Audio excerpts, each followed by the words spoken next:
diperlihatkan sebagai tanda-tanda kekuasaan bagi orang yang berpikir.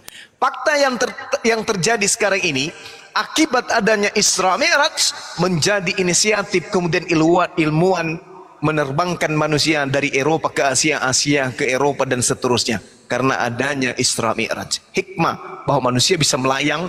Dengan demikian mereka menciptakan satu benda yang bisa membuat manusia terbang melayang jauh, sehingga kita bisa memperpendek jarak yang tadinya jauh. Demikian Bang, sederhana itu. Iya Bang, iya Bang. Cuman waktu itu, waktu kejadian atau waktu terjadinya itu, adakah seseorang yang menyaksikan? Salam Bang Juma. Iya. Atau ada yang Salam. menghantarkan gitu Bang? Iya. Jadi gini Bang, ketika kemudian Nabi Adam dipindahkan dari Eden bersama dengan istrinya, adakah yang menjadi saksi? Tak ada. Kebenaran itu saudaraku tidak perlu saksi. Yang disebut kebenaran tak perlu ada saksi. Yang dibutuhkan kesaksian-kesaksian itu adalah hal yang diragukan. Makanya butuh saksi. Misalnya ada ini, saya kok ragu siapa saksinya? Itu yang meragukan. Tapi kebenaran mutlak absolut tidak perlu saksi. Contoh misalnya nih, ini sudah sering saya kasih contoh. Anda menginginkan sebuah sepeda untuk anak Anda, tetapi kemudian Anda tidak punya duit. Tetangga Anda jauh dari rumah Anda ada orang kaya raya memiliki anak yang punya sepeda. Suatu hari Anda mengambil anak itu, Anda bawa ke hutan, tak ada yang melihat. Anda gorok anak itu, Anda kubur atau Anda apakan saja, tak ada yang tahu, bersih. Pekerjaan Anda menghabisi anak itu bersih. Sepedanya kemudian Anda pretelin, Anda cat baru dan seterusnya. Jadilah sepeda itu menjadi anak Anda punya sepeda. Tak ada yang mengetahui anak itu Anda telah bunuh. Sampai kemudian 1000 tahun, 2000 tahun, tak ada yang mengetahui bahwa anak itu telah Anda bunuh. Pertanyaannya, apakah pembunuhan itu batal karena tak ada yang menyaksikan?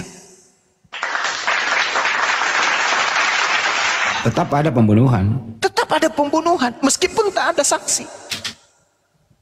Karena kebenaran tidak bisa Anda sangkal.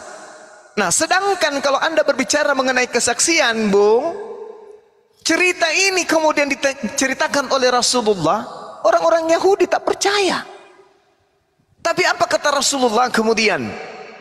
Dia menceritakan tentang Masjidil Aqsa. Di sini ada seperti ini, di sini ada seperti ini. Orang-orang pada heran loh. Ini benar.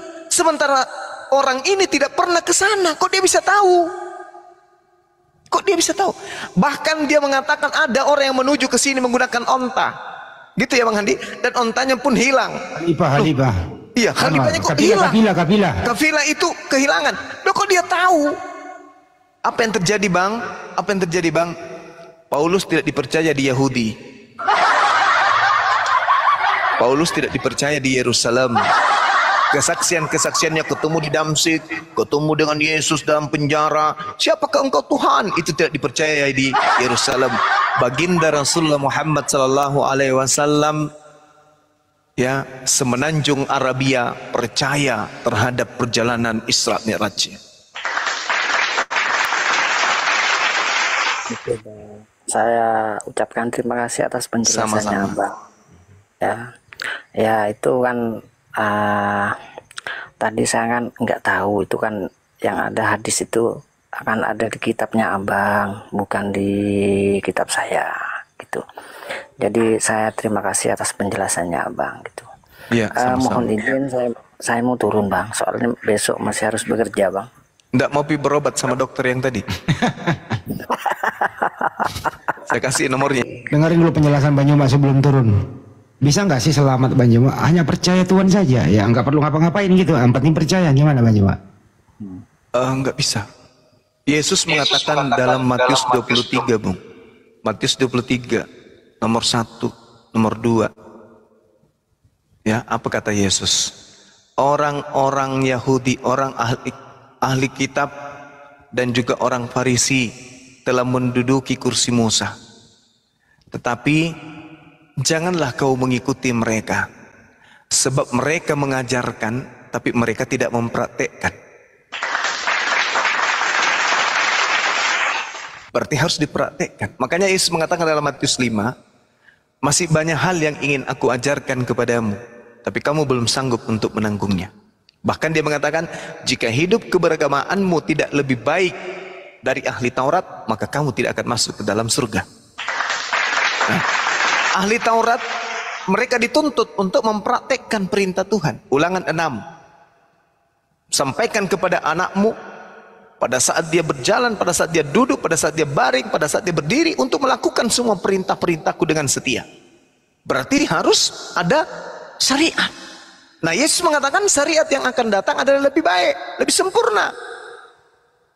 Artinya bahwa ketika kita ingin masuk dalam kehidupan yang damai sejahtera, ya harus mempraktikkan ajaran yang lebih baik daripada syariat hukum Taurat. Artinya segala aspek pendalaman amalan, perbuatan, pekerjaan harus berdasar terhadap kaidah-kaidah perintah. Contoh umat Islam, sholat subuh, sholat maghrib, sholat asar, zuhur dan semuanya, zakat, puasa, infak, sedekah, semua ada perintah. Tidak dilakukan asal-asalan. Harus ada pijakan hukumnya. Nah itu. Sedangkan yang terjadi kemudian di dunia nyata ini adalah Yahudi ada tertulis, mereka tidak lakukan. Kristen tidak ada tertulis, mereka lakukan. Contoh, ibadah minggu ada nggak tertulis? Tak ada. Apalagi menyembah Yesus ada nggak tertulis? Tak ada. Trinitas ada nggak tertulis? Tak ada. Natal ada nggak tertulis? Tak ada. Makan segala yang diharamkan di Taurat ada nggak tertulis perintahnya itu? Tak ada juga. Sedangkan Yahudi perintahnya Sabat ada, perintahnya ini ada, perintahnya itu ada, tapi mereka nggak lakukan. Nah, sedangkan saudara di Kristen, Anda melakukan ini, tapi tidak tertulis, dari kebalikan. Nah, di Islam ada tertulis, ada dipraktekkan. Apa yang dipraktekkan ada tertulis. Apa yang tertulis dipraktekkan. Klop. Ada yang contohkan. Nah, seperti itu, Bu. Ada panutannya juga, Bang Juman. Iya. Ada yang menjadi contoh, ada yang memberikan contoh. Banyak kali tapi Bang yang harus dilakukan itu Bang. Ya, memang harus kayak begitu. Bro, sholat itu cuma berapa? Butuh berapa sih? 10 menit. Paling lama 15 menit. Daripada ke gereja berjam-jam, masa kamu nggak bisa bandingin sih? 1,5 jam sampai minimal 1 jam itu dulu tuh Bang. Kalau Minimal 1 jam. sholat itu cuma 10 menit Bang. Iya. Berat mana itu? Saya belum. Iya bang. Bandingannya lo coba. Iya. Ya, mohon maaf ya, mungkin ada golongan saya yang di bawah. Bukannya saya ini membela Bang Juma atau Bang Handi. Mohon maaf semua, bukannya saya ini untuk menghindari agamanya sendiri. Enggak, bukan. Cuman saya ini sekedar penjelasan saja. Dari aspek-aspek yang kita bicarakan mulai tadi, saya cuma ingin penjelasan tentang Islam. Gitu. Jadi nggak ada unsur untuk menjelekkan agama-agama kita sekalian, enggak. Jadi mungkin ada yang monitor di bawah, saya mohon maaf. Bukan saya mendukung Bang Juman, enggak. Bukan saya mendukung Bang Handi, enggak. Cuman saya ingin motivasi saja dari Bang Handi sama Bang Juma dan teman-teman yang di Komal ini gitu. Saya ucapkan terima kasih ya Bang Handi, Bang Juma. Terima kasih. Lu ada pesan-pesan sama dokter tadi nggak? Jangan sampai salah resep. Ada nggak? Sebenarnya gini, saya tadi itu mau bertanya sama Pak Dokter itu. Kan memang sudah dikatakan pada awalnya adalah firman. Firman itu bersama-sama dengan Allah. Nah, bahwa firman itu Allah sendiri. Nah, itu saya mau bertanya tadi. Soalnya di konsep klub-klub kami sudah bukan firman itu Allah sendiri. Saya mau bertanya aslinya bahwa artinya firman atau firman itu apa sih sebenarnya?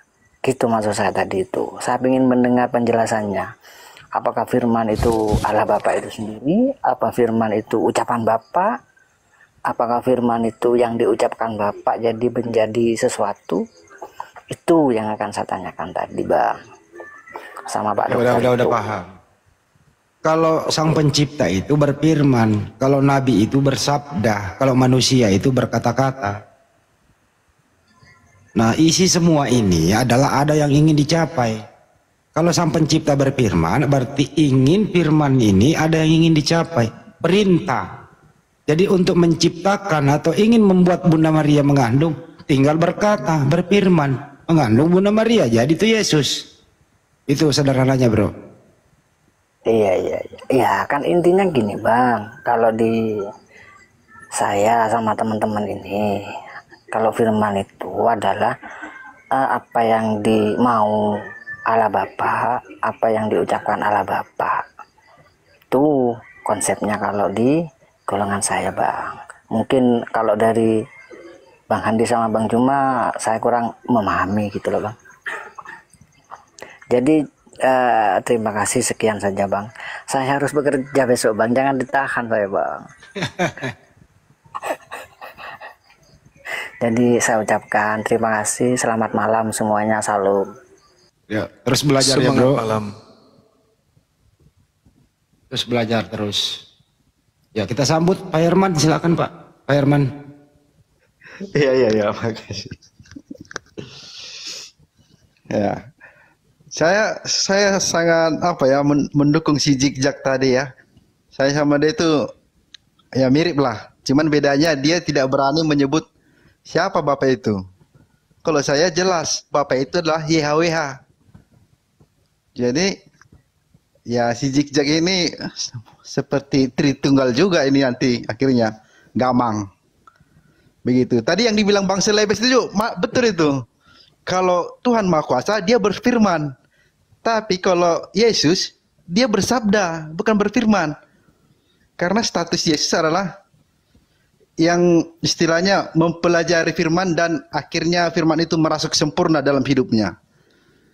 Jadi karena statusnya adalah firman yang hidup, setiap sabda Yesus itu harus diikuti karena sabda itu sesungguhnya adalah firman. Tapi karena Yesus mengucapkannya, Yesus bukan Tuhan Maha Kuasa, makanya Yesus disebut bersabda, sabda Yesus. Nah, karena Yesus harus diikuti, maka Yesus adalah Tuhan. Karena dia bersifat ilahi, karena dia berkuasa di sorga dan di bumi, maka si penerjemah Alkitab dari bahasa Belanda ke bahasa Melayu menambahkan kata H. Jadilah Tuhan. Itulah kenapa Yesus jadi Tuhan. Pak Herman Kristen ya, Bang ya? Iya Bang, Kristen. Oh, dari Unitarian ya? Entah apa lah itu, saya nggak mau mengasosiasikan diri dengan Trinitarian, Ones, atau apa, saksi Jehovah, enggak. Saya back to Bible aja, seperti Martin Luther. Oh, ini kayak Stanley dulu nih, Bang Juma. Silakan ditanggapi, Bang Juma.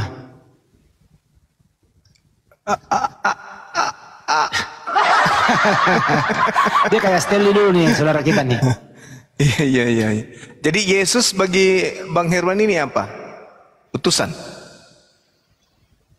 Utusan bisa. Utusan, Tuhan juga. tapi statusnya kan anak tunggal Bapa kan? Anak tunggal Bapa statusnya. Tuhan juga dia. Ya, Tuhan. Kalau kita kembalikan dia ke bentuk aslinya, ya Tuhan. Tuhan. Berarti sembahannya Pak Herman cuma satu berarti. Sebenarnya Yesus itu sembahan saya juga. Tapi karena Yesus ini semua hidupnya tentang YHWH, jadi menyembah Yesus itu udah menyembah YHWH juga gitu loh. Waduh. Begitu. Jadi kan tanpa YHWH, Yesus ini kan bukan siapa-siapa. Tanpa Sang Bapa, Yesus ini bukan siapa-siapa. Kenapa harus menyembah Yesus? Pak? Kenapa nggak langsung ke Yahweh, ke YHWH aja? Karena kita nggak bisa berurusan langsung dengan YHWH ini karena kemahaannya. Berarti Itu sama dengan agama Ardi berarti. Nggak bisa berhubungan nggak bisa berhubungan langsung kepada dewa sehingga mereka menggunakan materi patung. Oh, ya itu kalau kebetulan sama ya nggak masalah kebetulan sama. Tapi kan ini beda, yang Yesus ini kan anak tunggal dari Tuhan semesta alam. Ya kalau ada yang sama-sama ya mungkin si dewa itu meniru bisa aja kan. Toh dewa itu kan makhluk-makhluk roh, fallen angel itu dalam Ya, terus apanya. anak ini dalam arti kata apa ini Pak? Anak yang bagaimana maksudnya? Tuhan bertelur, Tuhan beranak atau bagaimana ini? Ya kalau kita baca di Maksudnya, Amsal 8, Yesus itu Mar- Tuhan Yesus itu diciptakan pertama sekali dari segala yang ada. Yesuslah yang pertama. Dan Yesuslah alasan Tuhan semesta alam menciptakan yang lain-lainnya, dunia, manusia, dan bahkan malaikat. Dialah alasannya. Makanya di dalam Alkitab bahasa Inggris through him katanya. Jadi manusia diciptakan itu karena Tuhan semesta alam sudah menyiapkan Yesus sebagai juru selamat. Karena Tuhan semesta alam sudah tahu manusia ini pasti berdosa. Dan dosa ini kan konsekuensinya serius. Di dunia jadi carut marut gara-gara dosa, di akhirat kelak pun dia akan mati kekal di neraka. Jadi ini masalah serius, makanya pihak sorga harus menyelamatkan manusia dan Mesias sudah disiapkan untuk itu. Jadi Tuhan semesta alam percaya dirilah menciptakan kita manusia. Begitu kira-kira. Jadi maksudnya anak di sini maksudnya apa ini Pak? Tuhan Itu apa Bang Juma? Itu semacam apa sih? Kalau kita bikin konsep kayak manusia kan nggak mungkin, karena dia kan Tuhan Maha Kuasa. Iya. Tapi yang jelas dari esensi anak ini kan bahwa dia mewarisi semua yang kita punya. Dia menduplikasi semua ide kita, ideologi kita, kebijaksanaan kita. Begitulah esensi kata anak tunggal yang melekat kepada Tuhan Yesus ini. Jadi istilahnya tunggal. kita melihat Yesus bertindak, kita sudah melihat Sang Bapa bertindak gitulah. Jadi melihat Yesus dibunuh, kita telah melihat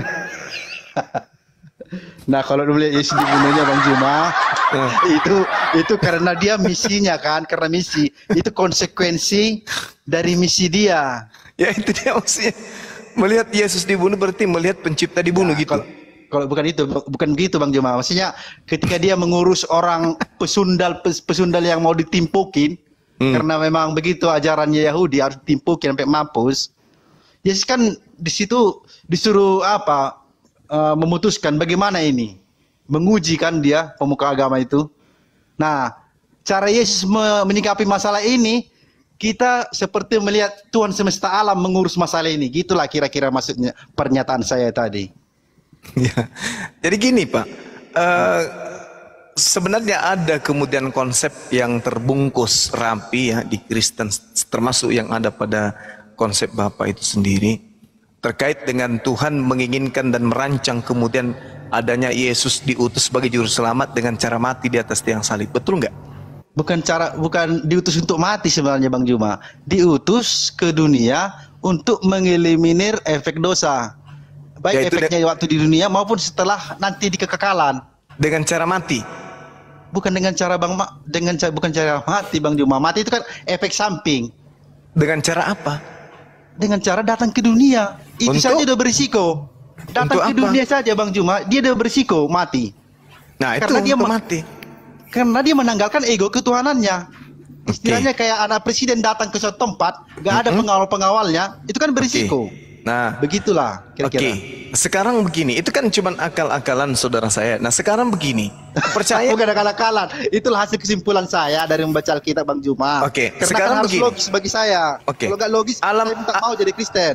Alam semesta ini percaya enggak mau ada yang menjaga? Ya adalah, ada malaikat. Apa kerja malaikat itu? Enggak, masa malaikat yang menjaga alam semesta?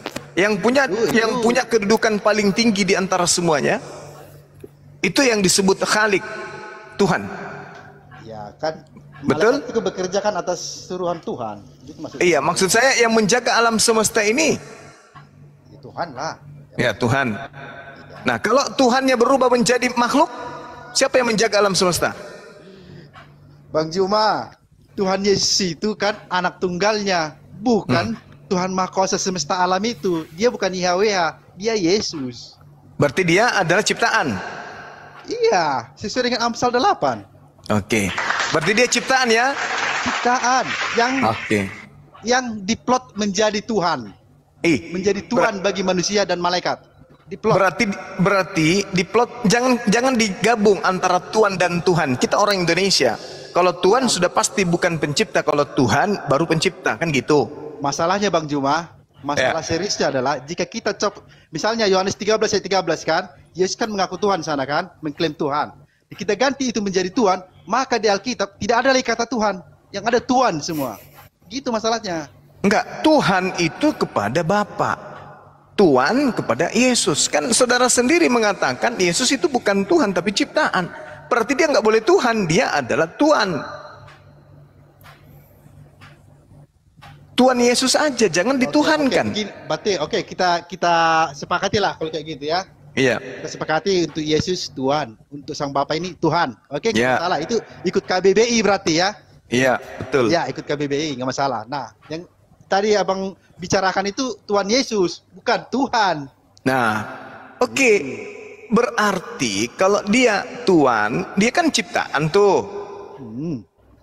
Sebagai ciptaan kemudian dia mengaku bahwa dia diutus hanya kepada domba yang sesat dari Bani Israel. Kan gitu. Ya. Terus kita ini kan bukan Bani Israel. Bani Israel di sana berbicara tentang umat Yahweh. Kan mereka yang pertama umat Yahweh. Iya, Yesus mengaku diutus untuk Bani Israel saja. Kita bukan Bani Israel.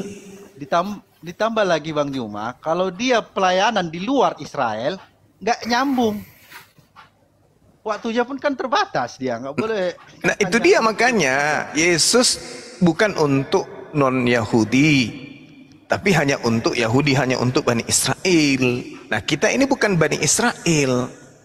Iya, maksudnya Yesusnya khusus pelayanan Yesus secara fisik, ya, memang hanya untuk Israel karena nyambungnya pasti sama orang Israel dan akan lebih berguna.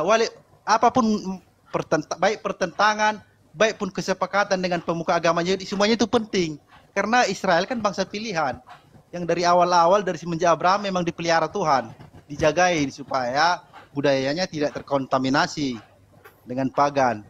Nah terus ajaran Yesusnya kenapa bisa sampai ke Anda? Nah itulah gunanya Yesus. Karena Yesus kan sebenarnya kan untuk semua bangsa. Cuman medianya Israel. Tidak, Yesus murid-murid lah Bang, mengaku. cuma yang disuruh. Ke-12 kan murid banyak. dipesan, jangan ke bangsa lain. Matius 10 nomor 5, nomor 6. Jangan ke bangsa lain. Iya. Gimana itu bunyinya? Matius 10 nomor 5, nomor 6. Matius 10 nomor 5 ayat 6. Coba diapakan Bang Juma? Yesus berpesan kepada ke-12 muridnya agar jangan ke bangsa lain, melainkan ke bangsa Bani Israel saja. Oh itu temporer kalau nggak salah. Aku pernah dengar itu. Sifatnya Kok sementara. Jangan dulu. Di mana lagi tambahan jangan dulunya itu dapat dari mana lagi? Perikop Bang Juma. Kalau kita baca yang kayak gitu kan kita harus perikop. Karena kan itu kan jadi bertentangan dengan amanahnya di Matius 8. Berarti kan kita harus kritis di sini, Pak. Perikopnya apa ini? Kenapa dilarang? Jadi Matius 28 itu, sementara Pak. dilarang dulu. Matius 28 itu hanya sampai data nomor 15-nya. 16 sampai 20 itu tidak ada di manuskripnya. Oh, kalau itu Pak, kita nggak bisa mengapakan itu karena itu kan dari LAI. Saya nggak ada wewenang mengapakan. Ini nggak ada kayak onenes itu. Oh, sebenarnya itu ayat ditambahan. Kalau itu kita nggak bisa diskusi lagi dong. Ya itu dia makanya. Udah diganggu kitab sucinya, yang nggak bisa lagi diskusi.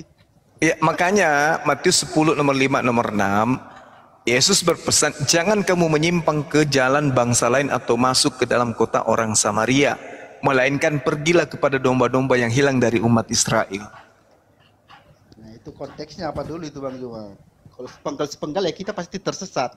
Sama aja kita baca cerita kan. Kalau cuma satu paragraf, kesimpulan kita jadi sesat kan. Nah ini pun konteksnya itu harus dibaca.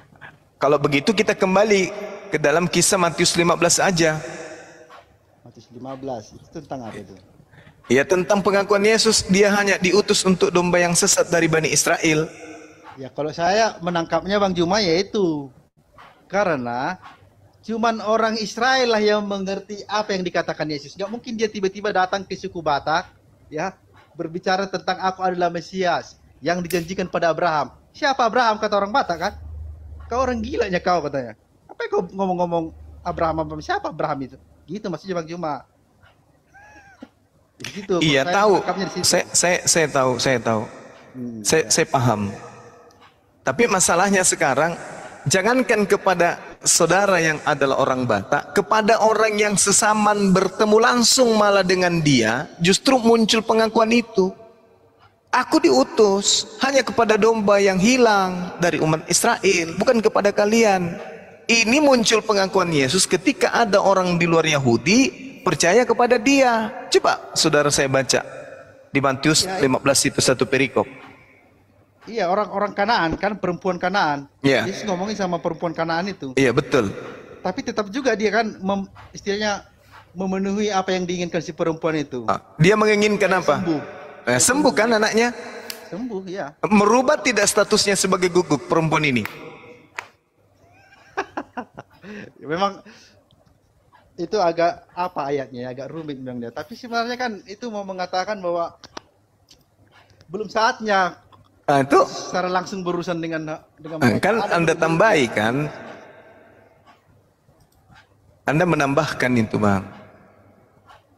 Yang muncul setelah Yesus itu nanti adalah serigala berbulu domba. Itu yang harus muncul. Nah, sekarang permasalahannya di sini. Itu pasti Gimana? muncul. Ya. Itu pasti muncul itu serigala itu. Nah, itu dia makanya. Siapa yang kemudian yang muncul di tengah-tengah murid Yesus? Ya. Kan kalau domba itu Bani Israel. Nah, kalau Kristen ini apa? Ya domba juga lah. Ya, berarti inilah yang menyamar. Ya. Enggak Bang Juma. Bang. Ada Israel rohani Bang Juma. Ah, ini dia. Yesus di mana pernah menyebut Israel rohani? Di mana ya? Nah, yang Yesus sebut cuma dua, serigala dan domba. Enggak, kalau yang ya kalau saya ya yang serigala itu sebenarnya kan itu mengacu kepada satanis ya sebenarnya. Ya, satanis lah, itulah yang merubah-rubah ajarannya Yesus, itulah satanis. Nah, kami nggak merubah, nggak ada merubah kami. Tadi diutus hanya kepada Bani Israel, dirubah menjadi.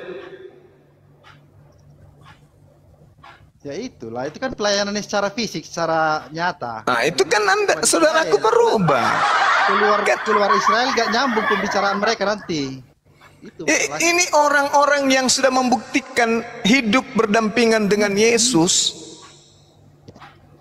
Berdampingan dengan Yesus. Aku diutus hanya kepada domba yang hilang dari umat Israel. Tetapi perempuan itu mendekati dan sujud menghormat kepada Yesus sambil berkata, "Tuhan, tolonglah aku." Tetapi Yesus menjawab, "Tidak patut mengambil roti yang disediakan bagi anak-anak untuk dilemparkan kepada guguk." Kata perempuan itu, "Benar Tuhan. Namun bukankah guguk itu makan remah-remah yang jatuh dari meja tuannya?" Maka Yesus menjawab kepada ibu itu, "Hai ibu, besar imanmu. Iya. Jadilah seperti apa yang kau kehendaki." Jadi apa dia? Kan dia Jadi domba atau jadi guguk? Ya bukan di situ masalahnya Bang Juma. Alamak. Ya Bang Juma, berarti si perempuan ini pun tahu kalau Yesus ini memang interaksinya hanya untuk Yahudi. Dia tahu. Dia tahu, makanya dia katakan, "Benar Tuhan." Ya, Namun guguk makan sampah yang jatuh dari meja tuannya. Bisa nggak guguk yang makan sampah ini di meja tuannya ini berubah menjadi domba? Bisa nggak? Ya, memang jadi domba dong statusnya nanti. Bagaimana? Ya, kalau nggak kayak gitu, untuk apa Yesus datang ke dunia? Yesus sudah mengatakan, "Hai ibu, besar imanmu." Artinya Yesus membenarkan wanita tadi ini adalah guguk pemakan sampah. Berarti kita beda persepsi ya Bang Juma ya. Lah, ini Yesus yang mengatakan, Bang, ini Yesus yang mengatakan, Bang, bukan saya loh. Tidak patut mengambil roti yang disediakan bagi anak-anak. Anak-anak di sini adalah Bani Israel. Roti di sini adalah Yesus. Cara Guguk pandang di kita sini yang adalah berbeda sekarang. non-Yahudi. Bang Juma, cara pandang kita yang berbeda. Kalau saya Karena menangkapnya Anda gini, memelintir data dari konsep yang memelintir ada. Bukan loh. Gini loh. Ini istilahnya Yesus sudah ngomong agak kasar lah ini ceritanya kan. Iya. Tapi si ibu ini tetap ngotot. Ah, Tetap ngotot bahwa Yesus akan memenuhi keinginannya untuk kesembuhan itu. Akhirnya Yesus kan mengapresiasi. Aku udah ngomong segitunya pun, si ibu ini tetap yakin bahwa aku akan disembuhkan. Dan akhirnya Yesus mengapresiasi, besar imanmu ibu. Jadilah seperti apa yang kau inginkan. Jadilah seperti yang kau inginkan. Bukan Nah jadi sekarang maksudnya, berubah enggak mana guguk ini ini? ya, aduh. Statusnya ibu ini berubah enggak jadi domba? Nah itulah kan aku bilang. Cara abang menerjemahkan kalimat itu bermasalah. Lah, yang saya tanya, berubah tidak kemudian guguk ini berubah jadi domba? Bisa enggak? Loh, bukan itu kok yang dia apanya. Yang Loh. diapresiasinya imannya itu loh. Loh, Yang saya ngotot. baca satu perikop, dengarkan.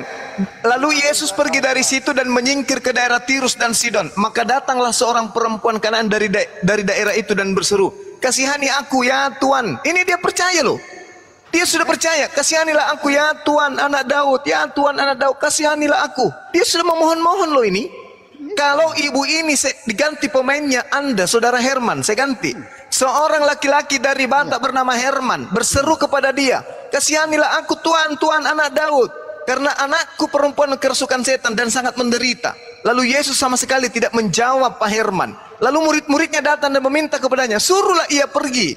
Ia mengikuti kita dengan berteriak. Jawab Yesus, "Aku diutus hanya kepada domba-domba yang hilang dari umat Israel." Tetapi Pak Herman itu mendekat dan menyembah, menghormat kepada Yesus sambil berkata, "Tuhan, tolonglah aku." Tetapi Yesus menjawab, "Tidak patut mengambil roti yang disediakan bagi anak-anak melemparkannya kepada guguk." Kata Pak Herman, "Benar Tuhan, namun guguk itu makan remah-remah yang jatuh dari meja tuannya." Benar Tuhan, guguk itu makan remah-remah dari meja tuannya. Besar imanmu Pak Herman. Ya. Nah, lalu bagaimana bisa Anda menjadi domba? Itulah kan Bagaimana caranya Anda bisa menjadi domba, Bang? cara Anda yang memahami kalimat itu yang nggak pas. Loh, Saya nggak- domba ya masalah domba, tadi. guguk ya guguk aja, Bang. Wanita ini percaya loh. Saya bisa memahami si perempuan Kanaan ini. Karena memang dia kan memang tinggal di lingkungan bersama orang Yahudi kan. Dia namanya Kanaan kan. Memang orang Terus? itu aslinya kan. Terus? Jadi kenapa dia bisa ngotot kayak gitu? Karena dia tahu di sini orangnya belas kasih. Jadi Iya, dia terus- tetap ngotot. Makanya dia Terus di mana Yesus mengatakan bahwa dia ini berubah menjadi domba? Nggak ada. Imanmu besar katanya. Jadilah seperti apa yang engkau kehendaki. Apa yang dia kehendaki? Sembuh anaknya. ya, sembuh gitu. Sembuh. Lalu pertanyaannya kemudian, ada nggak ibu ini berkehendak menjadi domba? Tak ada kan? Karena guguk nggak mungkin berubah jadi domba. Bukan ke sana larinya itu Bang. Loh, semua di luar Yahudi itu disebut guguk yang percaya kepada dia. Kenapa? Karena serigala ini, karena domba ini hanya Bani Yakub. Dalam Yeremia 50:17 yang disebut domba adalah Bani Yakub. Yeremia 23 nomor 2 nomor 3 yang disebut domba adalah Bani Yakub. Gimana bunyinya sih? Coba kita lihat. gimana? Coba baca Yeremia 50. Nomor 17. Silakan, Pak. Silakan.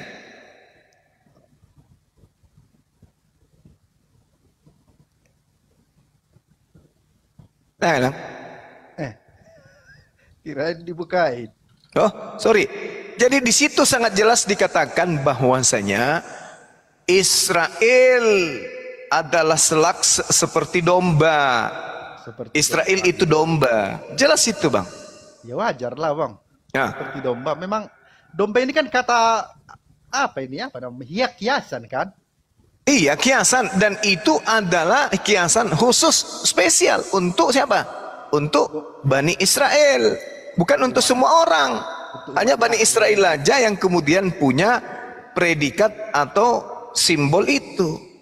Jadi di luar Bani Israel ngaku-ngaku domba, itulah makanya Yesus mengatakan, tapi waspadalah, ngaku domba tapi serigala. artinya bukan Bani Israel ngaku-ngaku Bani Israel. Dalam bahasa Ibraninya, Yisrael Kita nggak say. ngaku Bani Israel. Israel say, artinya Israel itu adalah domba. Itu jelas. Seperti domba. Tadi kan Abang Juma udah bilang seperti domba. Ya, memang betul lah. Iya, Isi tapi salah yang satu disebut balanya. domba di sini adalah Israel. Israel say dalam bahasa Ibrani.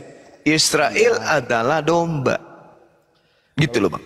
Di perjanjian baru dikatakan domba-dombaku mengenal suaraku. Kan itu kata Yesus. Yohanes 10 nomor 27 tuh. Hanya orang Israel kan yang mengenal suara Yesus. Orang Domba-domba enggak.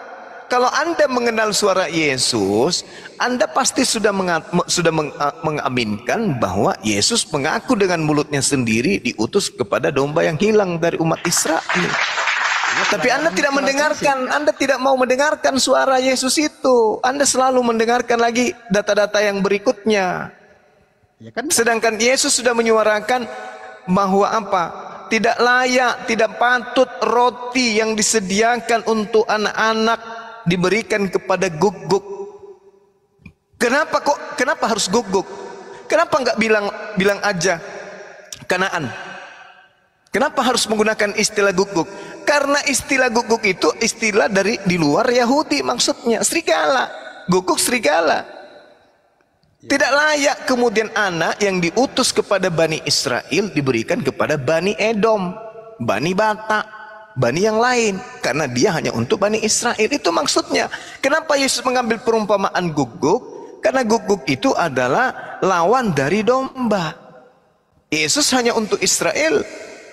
Sedangkan Kanaan ini bukan orang Israel. Maka dikasihlah istilah guguk. Bukan berarti ibu ini menggonggong, tidak. Tapi itu untuk membedakan antara Bani Yakub dan yang non Bani Yakub. Makanya Yesus mengatakan waspadalah kepada serigala yang nyamar seperti domba. Artinya non Yahudi yang ngaku-ngaku Yahudi. Nah coba Anda telaah tuh.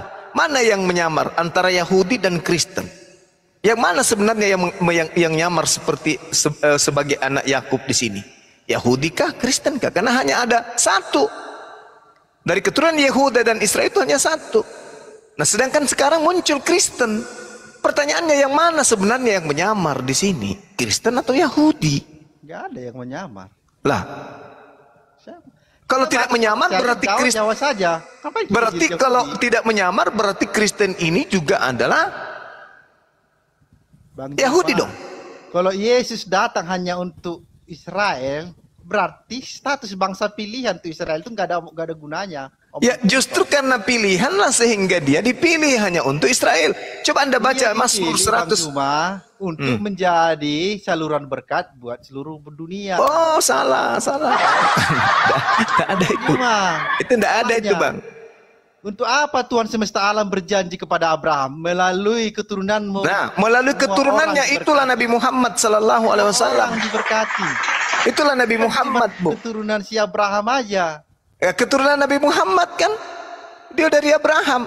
Makanya Nabi Musa alaihissalam hanya untuk Bani Israel. Yesus hanya untuk Bani Israel. Nabi Muhammad SAW untuk seluruh alam semesta.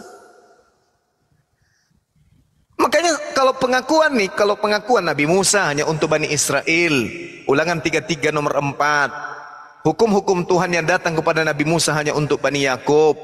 Kemudian untuk Yesus, dia mengatakan Matius 15 nomor 24, diutus hanya kepada domba-domba yang hilang dari umat Israel. Jelas hanya untuk Bani Israel. Lalu keturunan Abraham yang untuk seluruh umat manusia ya dari Nabi Ismail.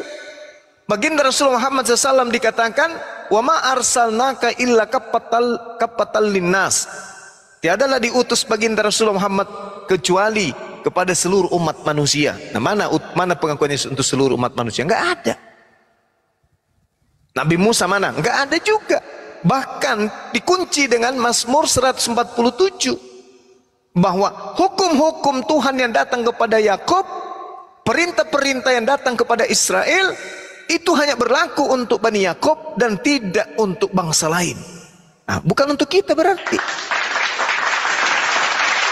Taurat. Saya tanya ini Bang Juma, ini. Oke, silakan. Sesembahan Muhammad siapa? Allah. Allah, itu nama bukan? Itu nama.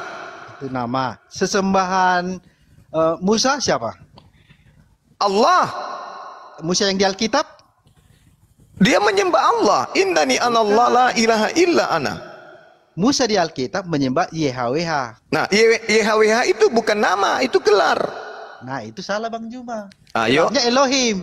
Oh, salah. Gelarnya lebih tepatnya God of Israel. Salah, salah, salah. Oh, Bang Juma yang salah. Mari kita buktikan. Boleh? Boleh. Oke. Mari kita lihat dalam Keluaran 6 nomor 3. Keluaran Buka. 6 ayat 3. Iya.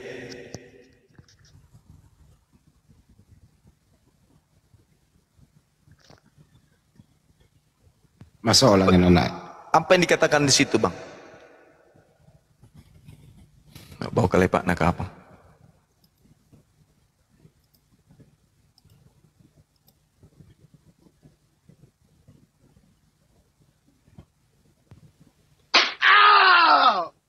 Cik demi HP nah jadi selesai. Apalah bawa nih wasong? Apa? Nabi. Mati dulu nih. Mana bisa hafal. Jarang Mati dibaca. Mati dulu nih wasong. Pak Guru. Apa ada sisa kat daro?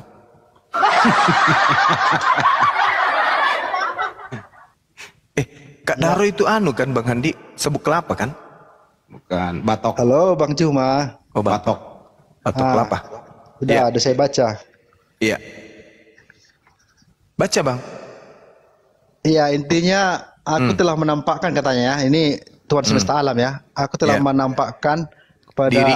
Abraham, yang menampakkan diri kepada Abraham, Ishak dan Yakub sebagai Allah yang maha kuasa. Tapi tentang namaku, aku belum menyatakan kepada Abraham, Ishak dan Yakub. Betul? Iya, belum. Ah, siapa namanya di situ? YHWH. Kan belum ada namanya. Belum ada kan? Iya, di situ dikatakan begini dalam bahasa Ibrani. Wa Itu era bahasa Ibrani. Bahasa Indonesia. Loh, di situ Ibrani, harus kita ke Ibrani, Bang. Jangan bahasa Indonesia. Wa era el Abraham el Yisak wa el Yaakov ba el sadari usami yotefafi yothefafi naudati lahim. Nah, aku tidak menyatakan diriku, namaku yothefafi kepada Abraham. Tapi faktanya Bang, di dalam Kejadian 15 nomor 2 Abraham memanggil dengan sebutan Yotefafe. Berarti namanya memang belum diajarkan kepada Abraham dan Yakub. Menurut Bible ya, menurut Bible. Karena di situ dikatakan Wayomer Abraham Adonai Yotefafe mate 10. Kuwa anoki holek ariri uben mesek petihu. Itu dia sudah panggil namanya di situ. Yothepap wayomer Abraham. Tapi berkatalah Abraham, Adonai Elohenu Adonai Yotefafe.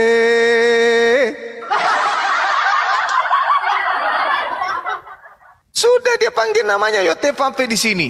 Di Kejadian Abraham sendiri manggil Yotefafe. Sementara di Keluaran mengatakan, aku belum memperkenalkan namaku. Di Kejadian 15 nomor 2 dia sudah manggil Yotefafe.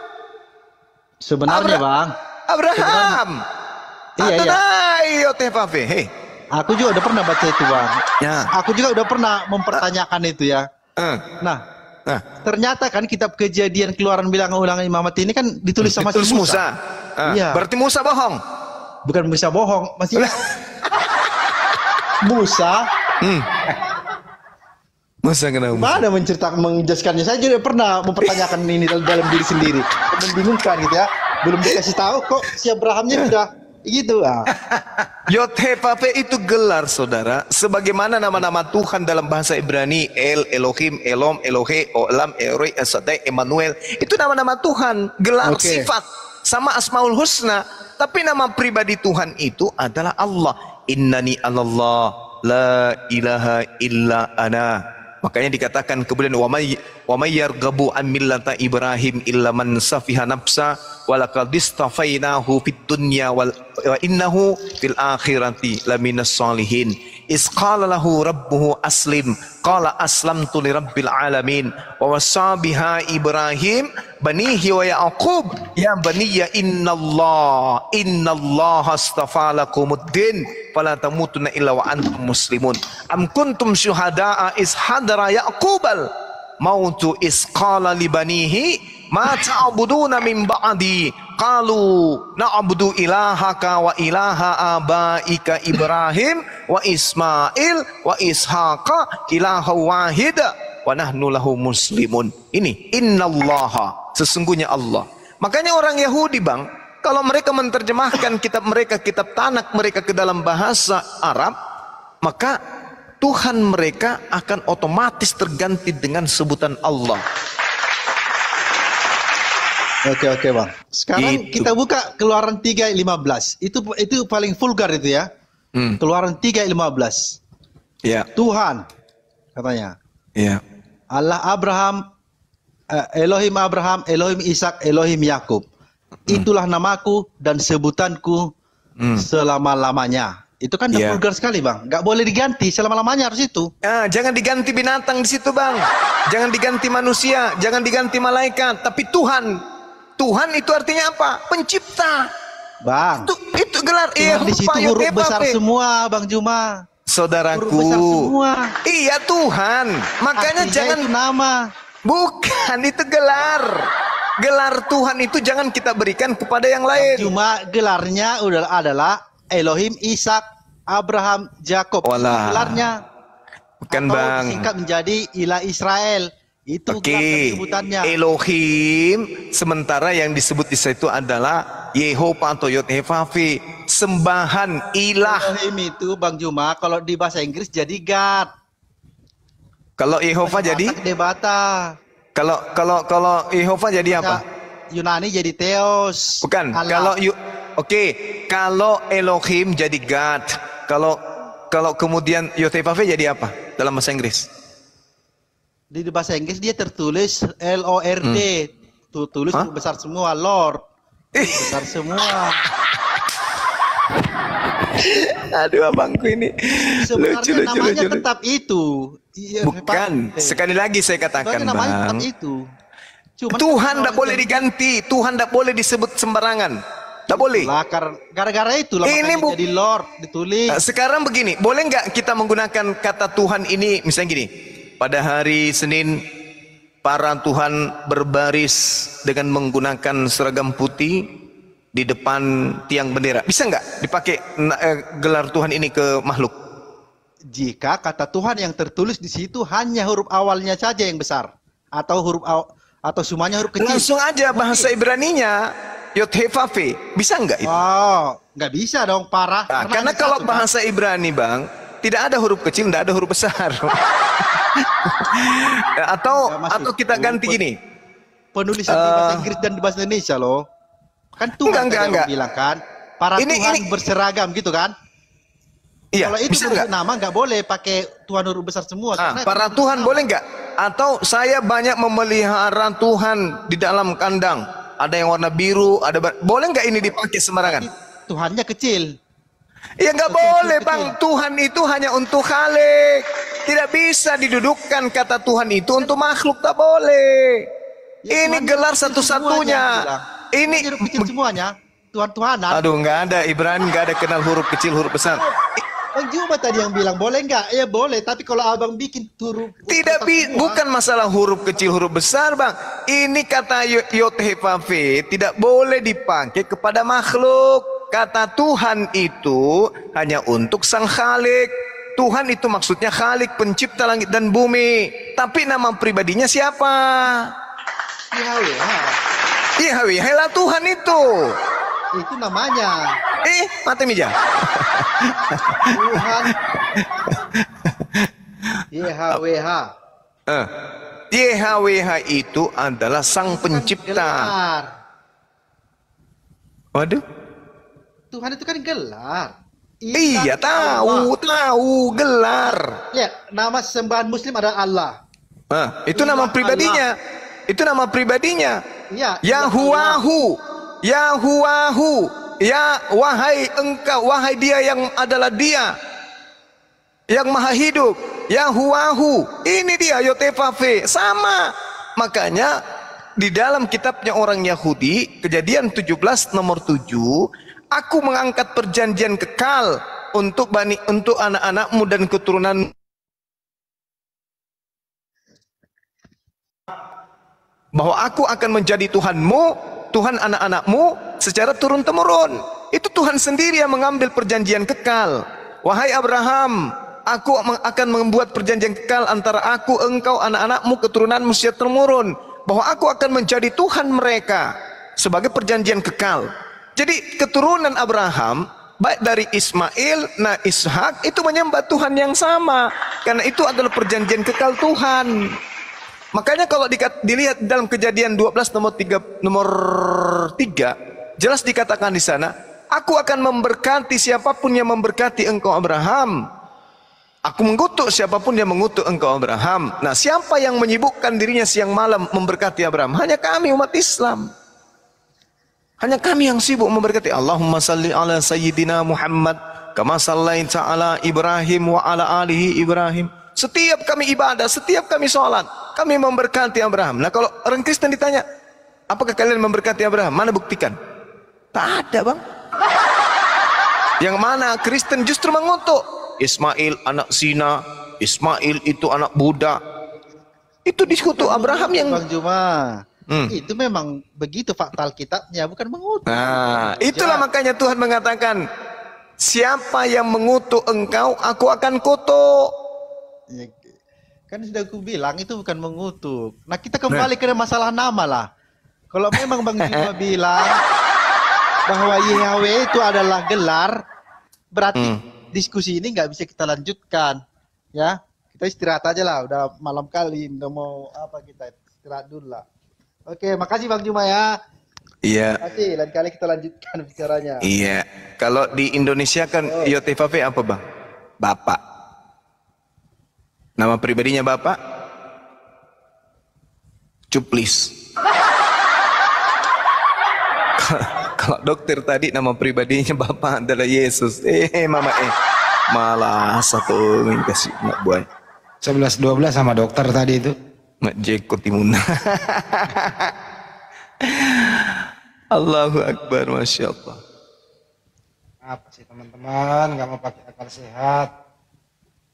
Mantra sih. Pakai akal sehat, sayang. Semua dipaksakan. Mudah-mudahan teredukasi ya teman-teman semua ya. Ya silakan yang baru naik. Ada yang ingin disampaikan? Waalaikumsalam. Waalaikumsalam warahmatullahi wabarakatuh. Pertama saya Muslim bang. Cuman mau nanya boleh nggak? Iya. Khusus Bang Zuma. Wih, mati aja. Serangan pajar ini. Serang pajar. Gimana bang? Enggak, saya mengucapkan beribu-ribu terima kasih dan mewakili umat Islam. Tapi ucapan terima kasihnya cuma sekali, katanya beribu. Boleh nggak diaplikasikan beribu kali? Terima kasih, terima kasih, terima kasih, terima kasih, terima kasih, terima kasih, terima kasih. Tadi yang seribu tadi bang. Ya, gini bang. Yang dibawa dengar nggak? Sahabat kita mengatakan saya mengucapkan beribu terima kasih. Benar nggak? Benar, cuma sekali doang tapi. Cuman sekali doang tapi gimana itu? Itu kan namanya majas bang. Oh ungkapan. majas. Padahal tadi nggak bilang majas, lu yang beribu katanya. Itu sesuatu Bilang aja yang... gini bang, aku mengucapkan terima kasih 1000 kali, yang kayak gitu. Iya. Oke, lanjut. Jadi mungkin takdir Allah memang menunjuk abang ini. Mati Mija. Apalagi Halo. nih? Iya. Ya mungkin takdir Allah menunjuk abang untuk mewakili Islam. Jangan ngomong kayak gitu bang. Iya. Bang Juma nggak mewakili siapa-siapa. Jangan. Jangan. Alam saya jadi cacian lagi. Jangan pertama, banyak orang sakit hati nanti bang buatnya. enggak apa-apa bang, enggak apa-apa gini. Saya jujur baru 3 harian kayaknya ketemu short videonya abang, lah terus coba saya ikuti gitu loh. Tapi mau naik susah. Ini baru dinaikin malam ini. Ada yang setahun minta naik belum naik bang. Abang baru 3 hari udah ke atas. Ya alhamdulillah. Ini Tuhan yang mentakdirkan. Mati ya lanjut. Ada setahun 2 menit bang, banyak bang. Enggak, ini gini bang. Saya pernah debat sama umat Kristen, sama orang Kristen. Iya. Mungkin ini kan dokternya di Bang Zuma kan, dokter lintas agama lah yang mewakili Islam di Indonesia. Mungkin Mewakili apologet Islam aja. iya oke. Jangan di Indonesia bang. Dan banyak ulama kita yang lebih hebat nih. Iya lanjut. Dalil secara Alkitabnya mungkin ada, atau mungkin dalil secara Islamnya mungkin ada. Saya gini, ada seseorang yang pernah menanyakan ke saya, kenapa, koreksi kalau jawaban saya salah nanti ya bang. Iya. Oke.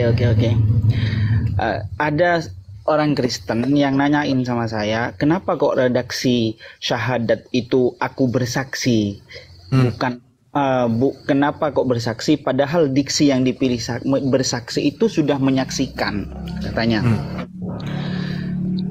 Saya jawab gini, kenapa kok redaksi teks dalam syahadat itu bersaksi?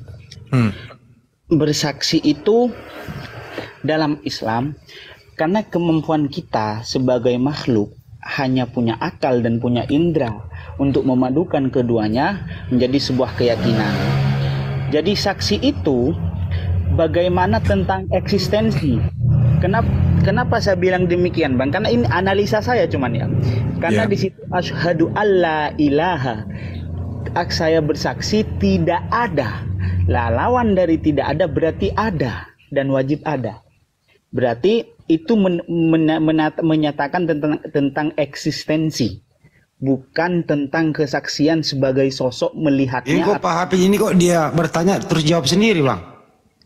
Minta dikoreksi. Oh minta dikoreksi ya? Iya. Gitu. Maksud saya gini bang, saya mau nanyakan ke Bang Zuma apakah ini valid jawaban saya atau memang sesuai dengan kaidah akal dan memang mungkin ada dalilnya gitu loh maksudnya. Jadi saya mengatakan tentang ini bersaksi atas eksistensi, di mana kesaksian tentang eksistensi itu adalah memadukan panca indera kita yakni mata, pendengaran dan lain sebagainya dengan kaidah akal kemudian menjadi sesuatu keyakinan yang hak gitu loh. Apa kriteria eksistensi? Bersaksi atas ciptaan-ciptaan Allah. Seperti itu maksudnya, Bang. Iya, jadi untuk mengetahui keberadaan satu hal, Bang, kan, sebentar ya, Bang. Silakan.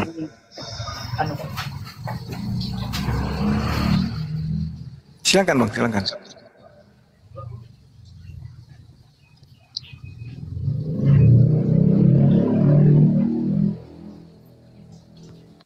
Halo? Halo? Halo? Halo? Waduh. Ya udah diluruskan di antaranya banyak baru udah ganti yang lain. Iya. Halo Bang, oke lanjut Bang. Jadi seperti itu jawaban saya. Artinya di redaksi syahadat itu adalah menyaksikan eksistensinya, bukan menyaksikan sosoknya. Kenapa? Karena kita sebagai makhluk memang selalu ditantang oleh Tuhan untuk menggunakan akal kita, menganalisa ciptaannya, sehingga kita tahu bahwa memang ada zat atau sosok yang wajib ada sebelum dan mengadakan segala apa yang ada dalam apa semesta ini loh Bang.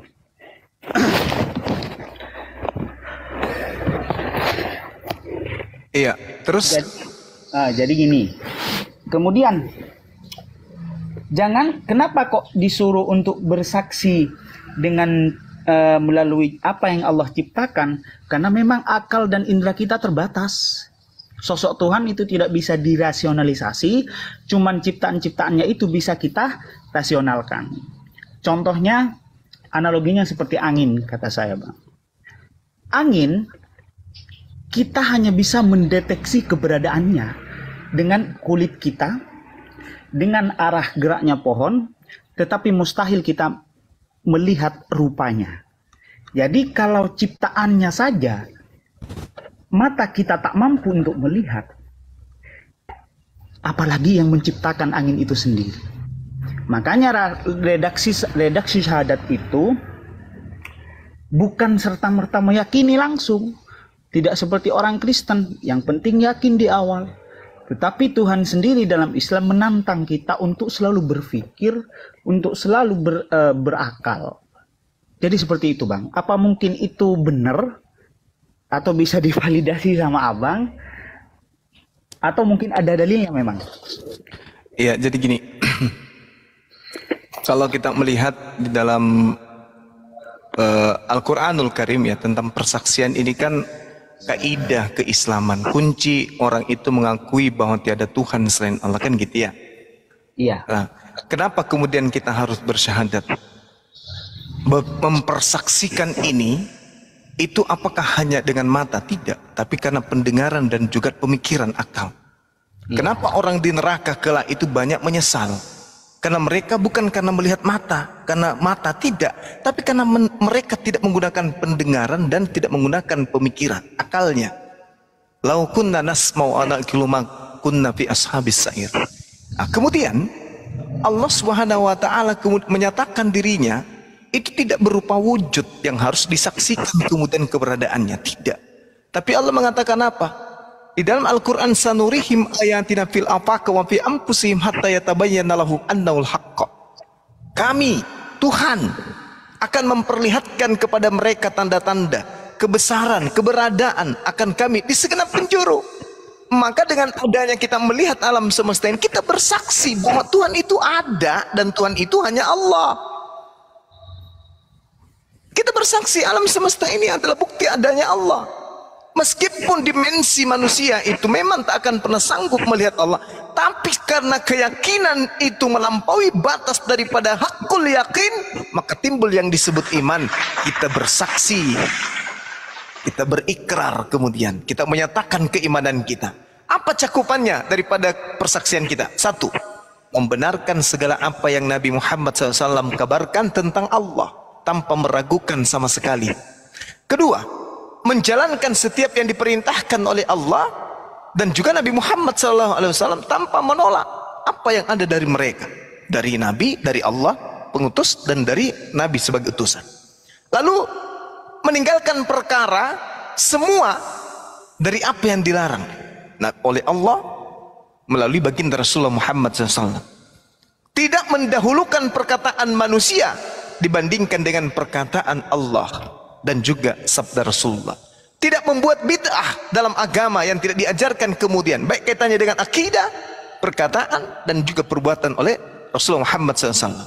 Lalu meyakini sepenuh hati bahwa Allah Subhanahu wa taala yang mengadakan ini semua, yang maha melihat, maha mendengarkan. Itu bukti persaksian.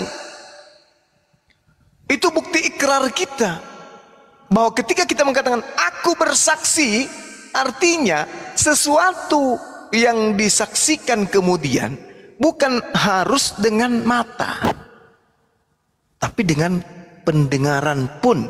Seperti misalnya tentang penciptaan alam semesta. Apakah kita melihat? Tidak. Maukah kita menjadi hamba yang bersaksi bahwa Allah Subhanahu wa taala menciptakan alam semesta ini? Mau? Kenapa? Karena kita hakul yakin.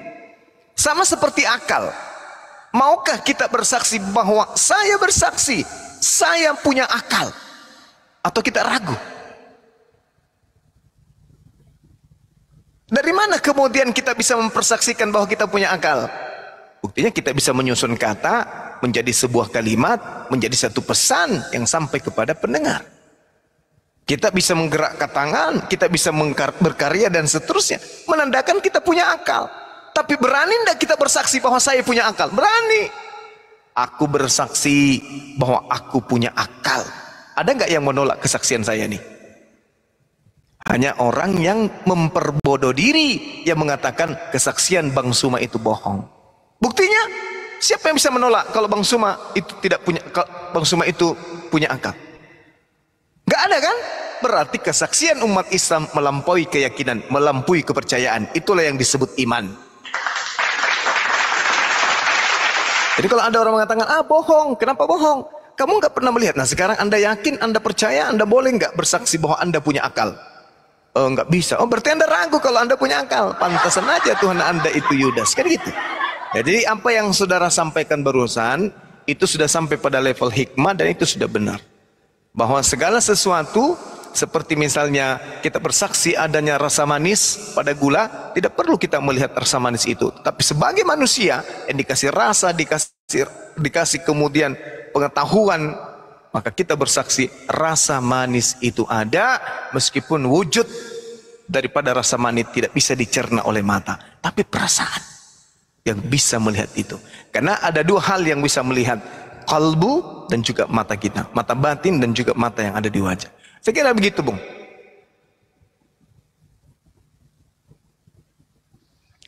Oke, terima kasih banyak, Bang. Berarti yang saya sampaikan itu benar. Udah benar.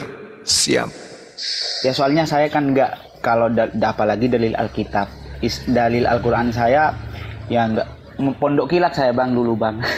Cuman gini, cuman saya bilang ke teman-teman bahwa saya nggak punya kapasitas banyak untuk menganalisa hal itu, cuman saya modal akal gitu, secara rasional. Jadi saya yakin bahwa akal itu sifatnya objektif dan akan terus mengejar sampai di mana dia benar, pernyataan itu benar menurut kaidah-kaidah akal itu sendiri. Jadi saya cuma sampaikan seperti itu.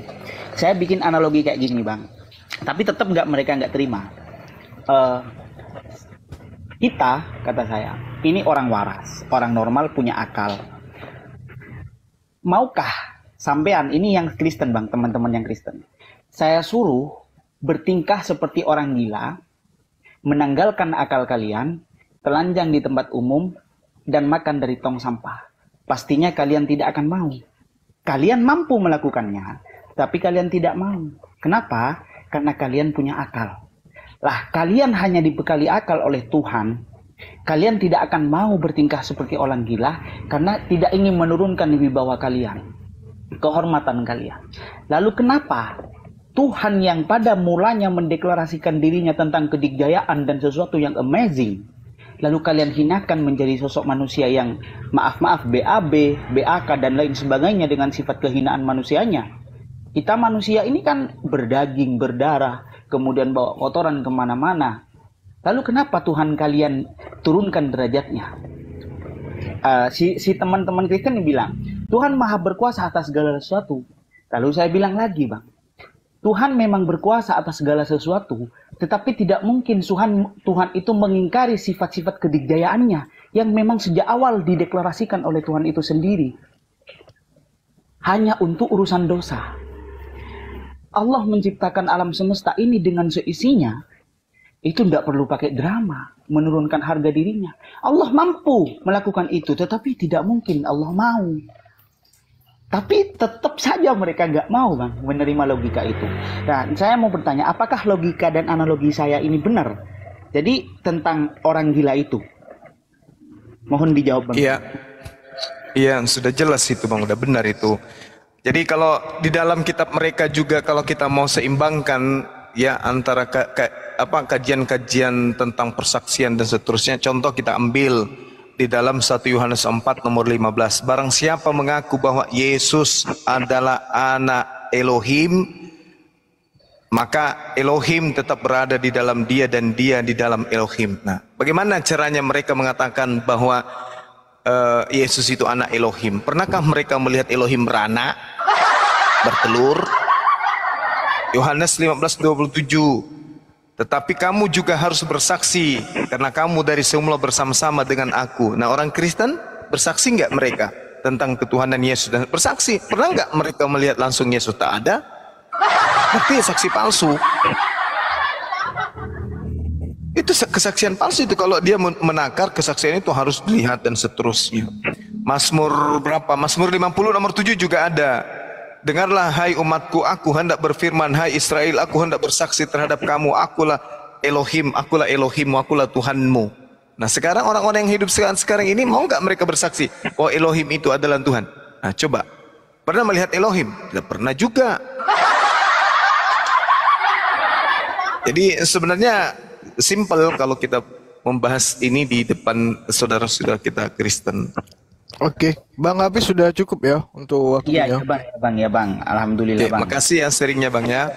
Terima kasih Bang Hafiz. Selamat malam. Sehat selalu. Assalamualaikum warahmatullahi wabarakatuh. Waalaikumsalam. Warahmatullahi taala wabarakatuh. Iklan dulu bro, iklan. Iklan. Aku mau makan dulu kue satu toples lengkap dengan tutupnya. Bentar ya. Iklan dulu Bang Edi. Ya, Mau PC buai. kita naikkan lagi nggak sih atau gimana nih? Istirahat, naikkan lagi.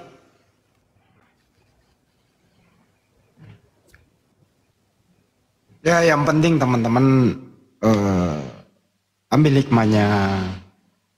Tujuan kita tuh di sini begadang loh tiap malam. Ya, mari kita saling menghormati satu sama lain. Berikanlah apresiasi kepada kita semua. Artinya ada menonton itu sebagian daripada apresiasi. Komenlah yang positif thinking gitu. Begitu juga ada yang YouTube Banyuma ya. Tanpa mereka semua ini kita nggak mungkin semangat ya Banyuma ya. Kalau nggak ada penonton. Betul ya? Betul Bang Edi, betul. Untuk itu kita malam hari ini kita berikan apresiasi kepada seluruh penonton yang mensupport kami tanpa kecuali siapapun dia. Semoga teredukasi. Mari kita tingkatkan iman dan takwa kita kepada Allah Subhanahu wa taala, apalagi di bulan suci Ramadan. Terima kasih buat semuanya yang telah menonton, memberi support kepada kami.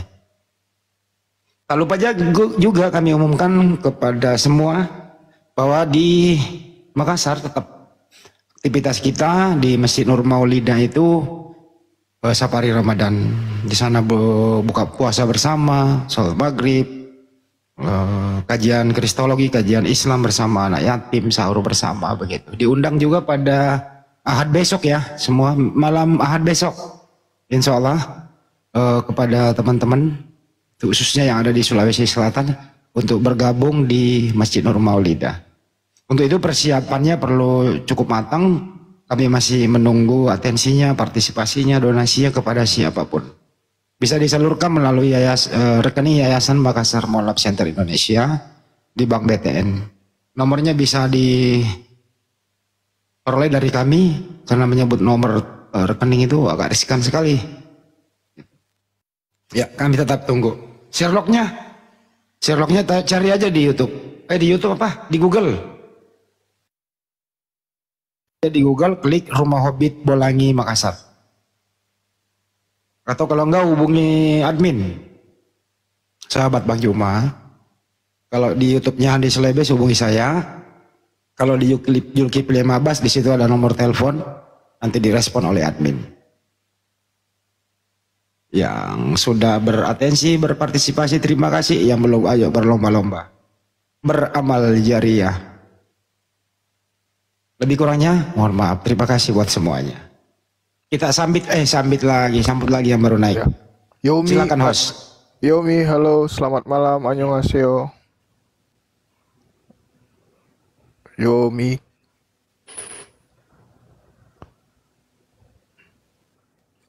Siapa? Ada yang mau naik koyen? Siapa?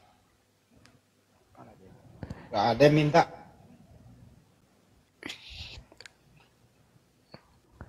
Gak ada yang minta naik kok. Iya betul ya. Ahad besok ya, lebih rame ya. Malam minggu besok. Insya Allah Bang Handi. Ayo merapat semua. MMCI sama API Sulawesi Selatan. Kalau yang dari Sulawesi Tenggara kayaknya udah ada yang mau merapat. Kan dekat Palu tuh ya. Amin. Mau yang ada di Palopo, mau yang ada di Enrekang, Pare Sidrap, Polewali Mandar, Mamuju, semua ada di Sulawesi Selatan. Apalagi di Kota Makassar, Goa, Takalar, Jandeponto sampai Bulukumba, Sinjai. Ayo bergabung semuanya. Nggak ada Oten. Saya juga ingin mengucapkan terima kasih banyak ya pada rekan-rekan sekalian yang ada di Sahabat Suma yang telah berlangganan stiker. Masya Allah, ini luar biasa kalian. Ada Bang Handi yang langganan stiker level 1 itu lumayan. Mereka banyak membantu anak-anak kita yang ada di Pondok IT juga. Masya Allah. Sudah kurang lebih 10 orang yang langganan, itu kurang lebih 19.000 per bulan Bang Handi. Kali 10 orang lumayan Bang Handi. Bayarkan wifi-nya anak-anak di sana, kan mereka pakai wifi juga untuk belajar tentang komputer. Iya, sampai Ini gua Oten. teman-teman sekali lagi, waalaikumsalam warahmatullahi Mbak. wabarakatuh. Sekali lagi teman-teman yang ada di Zulkifli Mabas yang sudah berlangganan, ya ikhlaskan ya bro, 19.000 per bulan. Saya Jangan sampai kalian tersiksa dengan itu ya. Ikhlas nggak tuh 19.000 per bulan tuh, ikhlas nggak? ikhlas lah. Mana tahu tersiksa, aduh dipotong lagi saya punya saldo 19.000 untuk Bang Suma. Tapi kan nggak dipaksa sama Bang, cuma Enggak, sendiri yang mau kan. aja, yang mau aja. Itu nggak otomatis kok, nggak otomatis. Yang mau aja. Yang di Celebes Channel juga kok menurun langganannya. Kalau saya nggak salah 35.000 per bulan. Wis keren. Ayo dong, tambahin lagi dong. Di situ kalau di YouTube, ntar ya Mbak, di YouTube itu kalau Anda buka misalnya di Celebes Channel, di situ ada kata gabung. Ya klik ada gabung ya, di situ 35.000 per bulan kok. Kalau di Zulkifli Mabas juga gitu, ada kata gabung. Kalau saat offline ya, saat offline, nah ini kan disiarkan di YouTube nih, ya, Anda klik kata gabung, ya ikuti petunjuknya. Begitu kira-kira. Oke. Assalamualaikum Bang Zuma. Waalaikumsalam warahmatullahi wabarakatuh, Bang. Terima kasih atas kesempatan yang diberikan pada saya. Iya. Ini Bang Zuma, saya cuma mau bertanya menyangkut terkait Isra Miraj yang tadi dijelaskan di awal tadi, yang ditanya sama Oten itu. Iya, kenapa? Makanya ini saya juga mau bertanya balik kepada Bang Zuma, mungkin bisa lebih menjelaskan. Kan kalau yang saya tahu di Oten itu juga ada yang namanya apa? Kerubin. Itu sejenis singa Banasri timika. bersayap atau iya itu ya. Kan Iya. kalau dibilang kita kan tidak masuk akal juga kalau mereka bilang Isra Miraj tidak masuk akal. Kalau kita balik lagi tidak masuk akal lah kalau apa? Ada singa tapi dia bersayap terus berwajah setengah manusia. Jadi tolong bisa dijelaskan tentang kerubin itu. Iya, iya.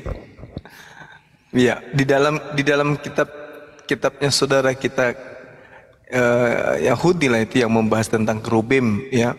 Makhluk langit.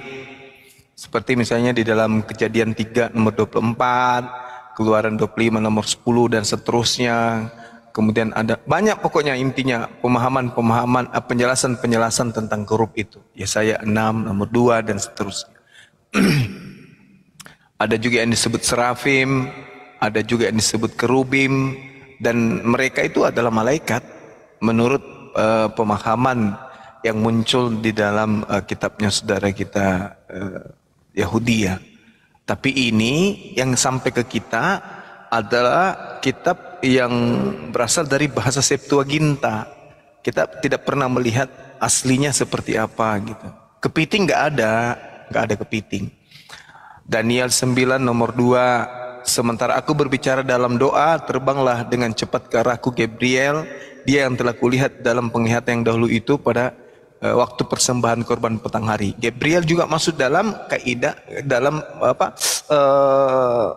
pemahaman sebagai malaikat di dalam agama mereka.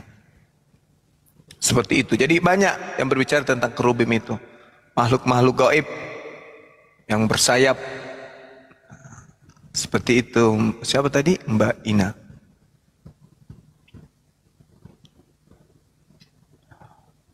Dia menghalau manusia di sebelah timur Taman Eden, ditempatkannya lah beberapa kerub dengan pedang yang menyala-nyala dan menyambar untuk menjaga jalan ke pohon kehidupan. Nah, itulah kerub itu seperti itu. Iya. Sambil nunggu Otin, teman-teman yang ingin bertanya, coba komen di bawah, nanti aku bacain dan tanyakan langsung ke Bang Juma. Ban Nasri, Timika, udah sampai ke bajunya, bukunya juga. Terima kasih ya Bang. Teman-teman yang mau cari rumah di Medan, daerah kota, buat sultan-sultan. Ya, yang Medan. Umumkanlah, kesempatanmu umumkan rumahmu. Ya, untuk daerahnya itu di daerah kota ya, kota Medannya di Jalan Mandala Bypass, Selam 3. Kayak gitu. Ukuran tanahnya kurang lebih 900 meter ya Bang. Iya. Itu bisa bikin ruko, jadi buat pengen usaha, jadi buat perumahan bisa gitu. Perumahan tidak bisa, ruko aja. Ya ruko bisa lah. Daerah Cina. Dengan rumah. Harganya 4M. Abang Muhammad Irfan Maulia. Thank you, syukran. Dari Perumnas ke kiri hausanya bener. Iya, silakan. Depannya itu ada gereja. 4,5 M, 900 meter, bangunan rumah tinggal ada, tanah kosongnya ada, diapit jalan raya, muka belakang, jalan besar. Gitu teman-teman. Kalau ada yang mau berniat nego bisa chat ke nomor HP ku. Diskon 30.000 bisa lah. Yang di Medan ya. Yang di Medan sana banyak pengembang properti. Teman-teman yang punya kenalan yang jual-jual ruko bisa menghubungi mereka. Cucian Dorsemir Hosa, bener Cucian Dorsemir. Nah, kita kasih villa nanti.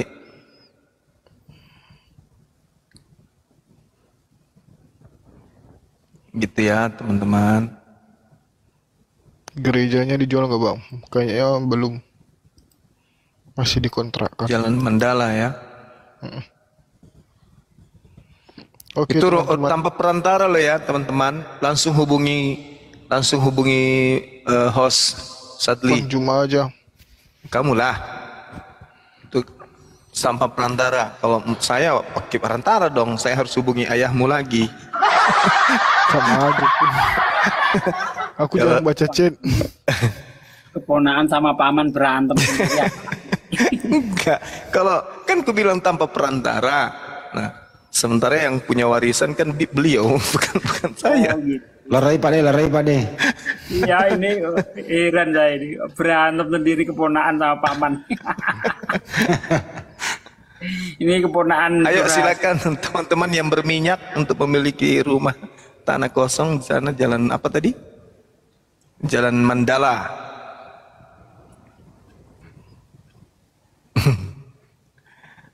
Ini ada pertanyaan Bang Zuma, saya beragama Katolik. Kenapa Tuhan kami bisa mati? Ini Aska beneran Katolik. Coba aja naik. Tanya aja yang bunuh Tuhanmu siapa. Kenapa nanya kami? Kenapa Tuhan saya bisa mati? Karena Tuhan Anda bukan Tuhan. Enggak, maksudnya nanya.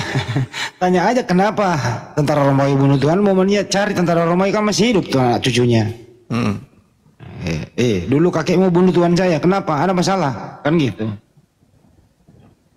Kenapa nanya kami? Karena kami bukan pembunuhnya kok. Atau Pak Desugi mau tanggung jawab? Aska udah dijawab. Saya tahu aja enggak. Ya sama kayak Adam kan, Adam makan buah saya yang kena dosanya. Emang Adam izin sama saya waktu mau makan kan enggak? Iya. Masya Allah. Nah itu jawaban intermezzo. Ini ada informasi dari Bang Sam tadi, ada yang zakat 7 juta ke MMCI. Iya, barusan juga masuk. Masya Allah, mantap. Makasih ya Dinda Lensa News TV. Barakallah. Lagi teleponan saya sama dia nih. Ngumpul teleponan ada Boim Kopla, Bang Sam, Kang Egel, Mbak Sonya. Waduh, selamat datang pelanggan baru. Muhammad Irfan Mulyana Tan.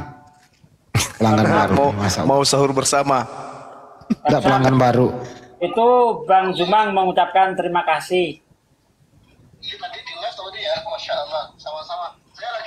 Ya, salam sama beliau. Akhi sampaikan, Dinda sampaikan ke beliau. Salam dari mewakili MMCI ya. Dengar kok beliau kok. Iya. Masya Allah, barakallah. Nanti teman-teman MMCI saya suruh doakan beliau. Yang bayar zakat dan bayar infak, zakat harta, zakat fitrah melalui MMCI. Syukran ya. MMCI.